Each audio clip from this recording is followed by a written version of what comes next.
Okay, so I'm going to show you how to make some covered buttons, some cloth covered buttons.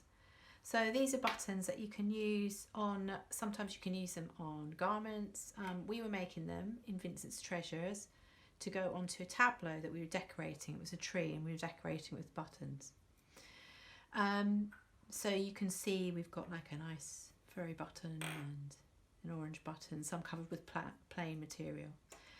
So you're going to need some material to start with. You need to have material that's quite thin, either quite thin or stretchy is really good. I've got some material here that's quite stretchy, so it's some lycra material. We did do it with fur, but these were quite hard to do, but it did work quite well because that was a stretchy material.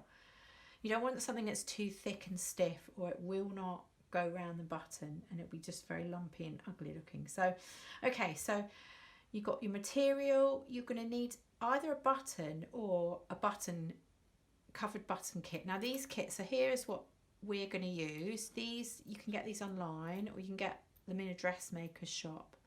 Sometimes they sell them, like you can buy one at a time, they're about 50p, or you can buy a kit of plastic ones. They come with a template to tell you how big to cut the material. I'll tell you about that in a minute. If you haven't got those, you can actually just use a button. So this one is just a button that I've covered, and it wouldn't be very good if you were using it on a garment, but it's fine for decorative purposes and for a collage because it works quite well. So you can just use a button if you can't find these. I'm going to show you how to do it with these so you know how to do them. Okay, so this is a really nice project that it's a really good first sewing project. So it involves a little bit of sewing. So what I've done first is I made a template for my button. So this is how big I wanted the material. I need about 1 centimetre around the outside of the button to use for the gathers. So I made that and I drew round it and I cut it out to save time. I've done all that ahead of time. And now I'm just going to get a needle. Now I just wanted to show you something about threading because that's often really challenging for people, but what you can use is one of these threaders. So if you haven't seen one of these, they're really easy to use. You just stick the little metal bit through the eye of your needle. It might be hard to see this, but I'll do my best.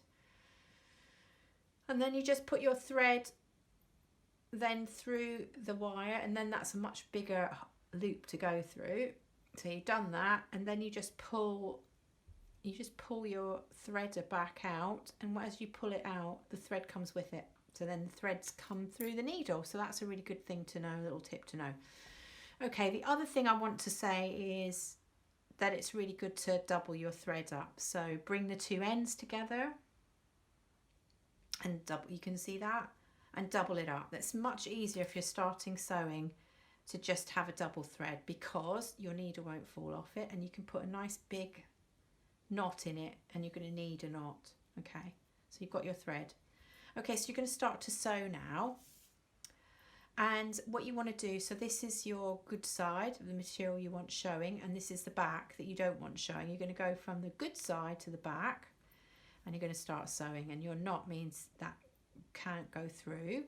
You're just going to sew around the edge. You're going to sew, this is important, you're going to sew about 0.5 centimetre in from the edge, and this is really important. If you sew in the middle or too near the middle, this won't work at all. So it's really important that you try and stay around the edge. And if you can just try and make your stitches about 1 centimetre long, you don't want them to be too long either, because what you're doing here is you're getting ready to do some gathering, and if they're really not many stitches and they're massive stitches, you're not going to be able to gather, and you'll get loads of, it'll be very lumpy and difficult to handle. So you're just going to go around the outside, and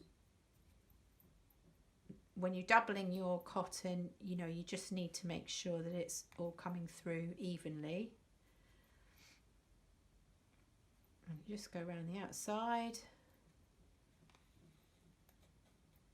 And it's going to get stuck.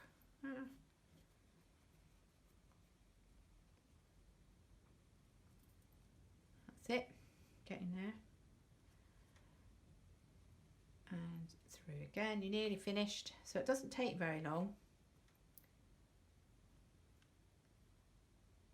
and then you're going to leave you're going to finish near where you started, and you're going to go out to the front again so that your needle finishes out on the front side. Okay, so you've got a circle now